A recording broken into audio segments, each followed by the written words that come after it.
Welcome to the final part of our heritage talk on uncovering Coleshill, exploring the finds. So let's have a look at some of those finds then, Tash, shall we? I know, speaking of things that are dateable, I think this is one of the main things. Yep. So this, so we've got two images here, so two sides of the same coin. We'll start off with the tails. So the image on the right, that's the tails, and you can see the date there. You can just make it out the 1, 5, and then the 7 on the other side. So the date on there is 1573, and then the head on the left, the head's actually flipped up. So quite similar how you get anti-counterfeiting measures with coins these days. So if you flip the heads and the tails, it should always be on the opposite axis. This might be seeing a similar thing with this coin here, but if you can just orientate yourself into the upside down, you might be able to make out a rather grand sort of ruff going around and quite a severe high forehead with a very kind of puffy looking crown on top. And I have a video that you might be able to see the coin a bit better and see it the right way round. So I will play that for everyone.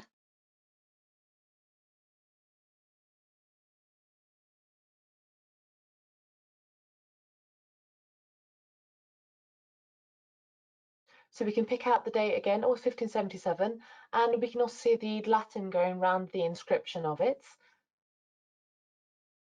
And now as we go on to the heads, hopefully now you can pick out Elizabeth's profile. She's got that very, very recognisable high forehead, which she obviously overplucked, and that wonderful ruff and her posh crown. But you can just make out her ginger tresses flowing back to the back of her large ruff there as well. So it was during the evaluation that you found this coin, is that right, Stu? Yeah, that's right. So we got quite lucky when we were doing the evaluation and found this coin not far from where the entrance to the manor house actually is. It was really quite exciting at the time because we'd always kind of assumed the house was Elizabethan, but we just wanted some proof for it as well. And what more proof could you want than a coin of Elizabeth I? So that's, isn't it? So that's really exciting. And this was really our star find from the manor house at the time, and got everyone excited. And it's kind of a look into what's to come at the site and how many exciting finds we're going to have. Yeah. So we've got some more interesting artifacts as well. So go on to the next slide. So this coin we've just pulled up recently from our metal detecting survey that we're now just wrapping up. And this, again, this is an absolutely brilliant find that we've had. It's in absolutely brilliant condition. And again, we believe it's Edward I. We still need to have the specialists look at it, but we're pretty confident that that's what we're looking at. Now, this is really, really exciting because the Edward I coin is from 1272 to 1307, and it's really quite early when we're looking at the house. So before we know we've got evidence of the Elizabethan period, and we know we have our Elizabethan coin. But when we're looking at the medieval period, we have structures to kind of prove that we think it's medieval, but no real evidence when it comes to pottery or coins.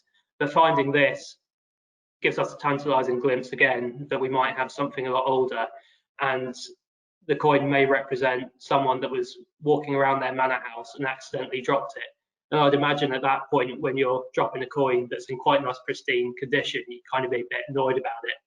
So again, you can kind of start building up this picture about the people that were there. So, you know, you walk around your garden and then you accidentally drop a coin that you're about to spend in the market. So it's quite exciting and really gives kind of a bit more history, a bit more story, and a bit more excitement to the site itself.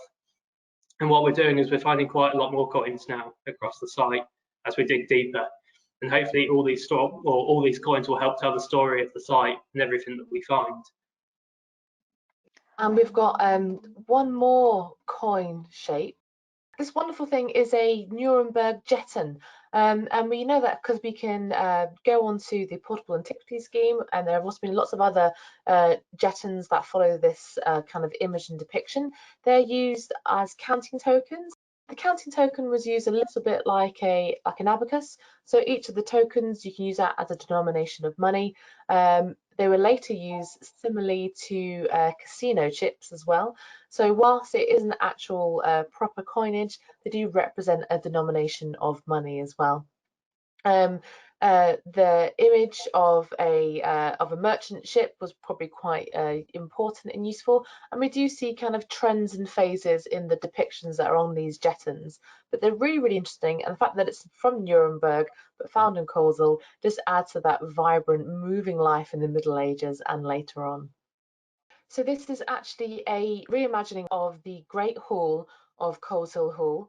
It's Elizabethan, and you can see the wood panelling and all the imagery that you can see in this, all the textures, all the structures, the shape, the colour of the fabric on the tablecloth, even the food on the table is based around the historical evidence we've got, looking at other medieval manor houses and Elizabethan houses within the wider Warwickshire area, and also looking at some of the archaeological results that we've found. So this is what we think the Great Hall of Coleshill Hall would have looked like in the Elizabethan period. So I hope that helps kind of bring it to life.